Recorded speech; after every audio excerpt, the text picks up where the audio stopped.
Anganwadi helpers और anganwadi workers के लिए जम्मू कश्मीर की सरकार ने आज एक ह्यूमन रिसोर्स पॉलिसी तैयार की है कि आंगनवाड़ी वर्कर्स को और आंगनवाड़ी हेल्पर्स को लगाने की क्वालिफिकेशन क्या होगी, कैसे उनको एंगेज किया जाएगा, एंगेज करने का ज़ाब्ता, एंगेज करने का तरीका क्या होगा।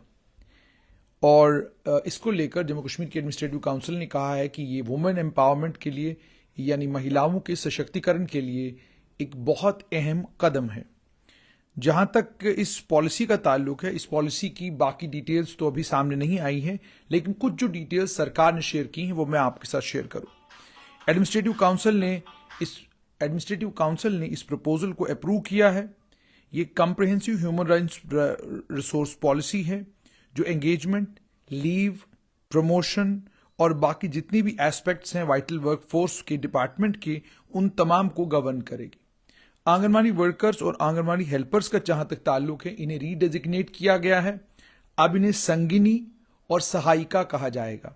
आंगनवाड़ी वर्कर को अब संगिनी कहा जाएगा और आंगनवाड़ी हेल्पर को अब सहायिका कहा जाएगा। जो सिलेक्शन का यूनिट है उसको भी रीडिफाइन किया गया है। पहले इलेक्टोरल और in terms of electoral ward to remove any ambiguity in the selection process. Selection process में जो पहले अक्सर ये रहता था कि भाई इनको आंगनवाड़ी वर्कर को सिलेक्ट कैसे किया जाए, वार्ड से सिलेक्ट किया जाए, किस क्राइटेरिया पर सिलेक्ट किया जाए, क्राइटेरिया क्या होना चाहिए। अब इस नई पॉलिसी में क्लियरली ये बता दिया, एक तो एज क्राइटेरिया क्लियरली बता दिया गया है सिलेक्शन के लिए क्या होगा, दूसरा ये कह दिया गया है कि डोमिसाइल प्री रिक्विजिट होगा, और तीसरा ये कह दिया गया है कि क्वालिफिकेशन क्या रहेगी। मिनिमम क्वालिफिकेशन जो आंगनवाड़ी वर्कर की है वो 10+2 रहेगी और मैक्सिमम क्वालिफिकेशन ग्रेजुएशन। और किसी भी सूरत में अगर किसी वार्ड में 10+2 कैंडिडेट नहीं मिलता तो एडजॉइनिंग वार्ड के 10+2 कैंडिडेट को आंगनवाड़ी वर्कर के तौर पर अपॉइंट किया जा सकता है। और ये जो एक वार्ड में अगर कोई नहीं मिला तो दूसरे वार्ड से अगर आंगनवाड़ी हेल्पर को एंगेज करना है तो उसके लिए पहले मिशन डायरेक्टर ICDS से इजाजत लेनी होगी और उसके अप्रूवल के बाद ही एक वार्ड में अगर आपको आंगनवाड़ी वर्कर नहीं मिलता तो दूसरे वार्ड से आंगनवाड़ी वर्कर लिया जाएगा। उसके बाद यह भी कहा गया है कि वेटेज दिया जाएगा कि आपने 10+2 में नंबर कितने लिए हैं और सिलेक्शन प्योरली मेरिट बेसिस पर होगी। ये गवर्नमेंट का वादा है। और कैंडिडेट जिनकी क्वालिफिकेशन ग्रेजुएशन से ज्यादा होगी उन्हें आंगनवाड़ी हेल्पर या आंगनवाड़ी वर्कर के तौर पर लगाया नहीं जाएगा। यह बात सरकार ने साफ की है।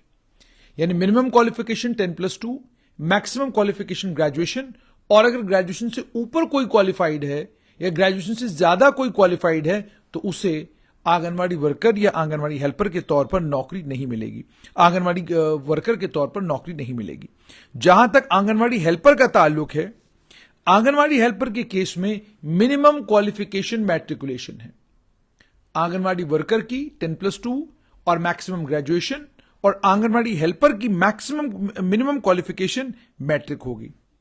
और इस नई पॉलिसी में यह भी कहा गया है उसमें लीव कितनी मिलेगी, ट्रेनिंग कैपेसिटी बिल्डिंग के लिए एलिजिबिलिटी, नौकरी कैसे टर्मिनेट कैसे किया जाएगा, और उसके बाद यह भी कहा गया है कि आंगनवाड़ी वर्कर हो आंगनवाड़ी हेल्पर हो, दोनों की नौकरियां 60 साल की उम्र पर खत्म हो जाएंगी और जो वैकेंसी उसके बाद बनेगी वो उसके बाद जो प्रोसीजर जाब्ता होगा उसके मुताबिक जो है उस वैकेंसी को फिलअप किया जाएगा।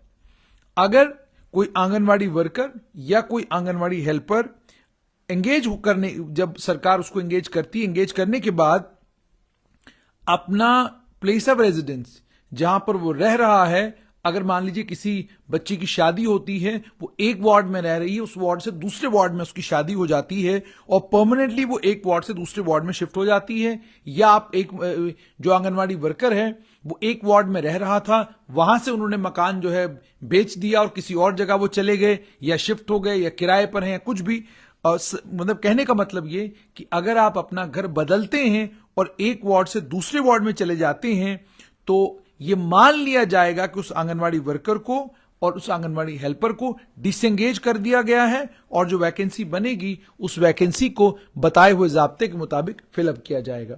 यानी अब जिस वार्ड में आपको नौकरी मिलेगी, आपको उसी वार्ड में आंगनवाड़ी हेल्पर और आंगनवाड़ी वर्कर के तौर पर काम करना होगा। यह नहीं होगा कि आप एक वार्ड में आंगनवाड़ी वर्कर लगते हैं तो आप उस वार्ड में काम करने की बजाय दूसरे वार्ड में काम करते हैं। दोबारा से मैं आपको कानूनी जाब्ता बताऊं। पहली बात तो यह कि आंगनवाड़ी वर्कर के लिए अब मिनिमम क्वालिफिकेशन 10+2 है, मैक्सिमम क्वालिफिकेशन ग्रेजुएशन है, और किसी भी सूरत में ग्रेजुएशन से ज्यादा जिन लोगों ने पढ़ाई की है उन्हें आंगनवाड़ी वर्कर के तौर पर कंसिडर नहीं किया जाएगा, ये नौकरी उनको नहीं मिलेगी।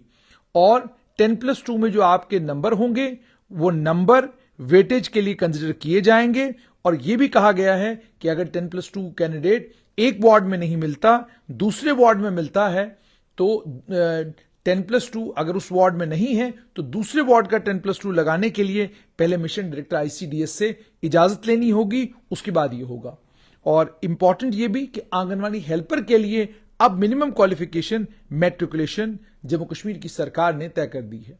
जहां तक आंगनवाड़ी वर्कर और हेल्पर का ताल्लुक है, हुकूमत ने मिनिमम क्वालिफिकेशन मैक्सिमम क्वालिफिकेशन तो तय कर दी है, लेकिन क्या कोई ऑडिट करा के जम्मू कश्मीर की सरकार ने यह मालूम करने की कोशिश की कभी कि जिनको आंगनवाड़ी वर्कर और हेल्पर के तौर पर लगाया जा रहा है उनकी प्रोडक्टिविटी क्या है, वो काम कैसा कर रहे हैं, और जो वो काम कर रहे हैं उसका समाज को फायदा कितना हो रहा है?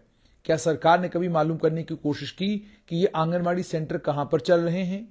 क्या ये सरकार ने कभी मालूम करने की कोशिश की कि आंगनवाड़ी सेंटरों को जो लोग रन कर रहे हैं वो कितनी गंभीरता के साथ इस काम को कर रहे हैं? क्या सरकार ने कभी मालूम करने की कोशिश की कि आंगनवाड़ी सेंटरों में जिन बच्चों को भेजा जाता है या जो बच्चे आंगनवाड़ी सेंटरों में जाते हैं वो वहां क्या सीखते हैं?